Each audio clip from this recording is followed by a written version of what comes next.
Le Figaro fête ses 200 ans. Du 14 au 16 janvier, Le Figaro retracera 2 siècles d'histoire à travers une exposition exceptionnelle sous la nef du Grand Palais. Archives, images inédites, débats et émissions spéciales. Le Figaro, 200 ans de liberté. Un événement unique, gratuit et ouvert à tous. Programmes et réservations sur lefigaro.fr. L'éditorial du Figaro. Budget de la Sécu, la potion tragique de l'Assemblée par Vincent Trémollet de Villers.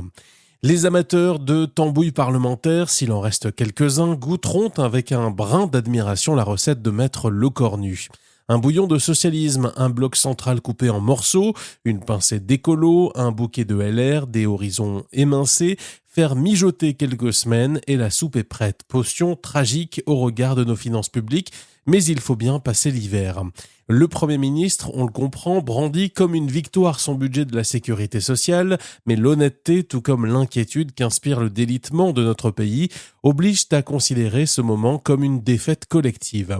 La France n'est pas une île, l'Assemblée n'est pas une principauté, ce dont on discute depuis 3 mois est en décalage total avec les urgences d'une nation surendettée et déclassée. Les prédateurs se partagent le monde, la France décourage ses forces vives, travailler moins pour gagner un peu moins, imposer plus pour dépenser plus sont les devises de cet exercice budgétaire. Les effets économiques de ce marchandage sont catastrophiques. Ils consistent en balançant à la scène la réforme des retraites, en jouant sans vergogne à qui veut taxer des milliards, à stabiliser le naufrage. Les effets politiques ne sont pas plus glorieux. L'Assemblée s'est changée en gigantesque conseil général, en foirail où l'on négocie le bout de gras tout en laissant planer le spectre d'une dissolution en cas de défection. Au bout du compte, trop de députés défendent leur intérêt particulier à très court terme, tout en embouchant sans vergogne le clairon de l'intérêt national. Un choix tactique fascinant a poussé le Parti socialiste et la droite LR à se faire les brancardiers d'un macronisme déjà condamné. Voter le budget avec François Hollande, s'abstenir avec les amis de Sandrine Rousseau, c'est donc la perspective qu'ont décidé d'ouvrir les troupes de Laurent Wauquiez et d'Édouard Philippe. Tout ce petit monde fait corps pour s'enfermer ensemble dans une impasse.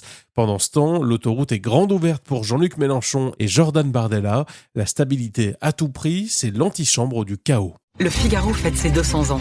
Du 14 au 16 janvier, Le Figaro retracera 2 siècles d'histoire à travers une exposition exceptionnelle sous la nef du Grand Palais.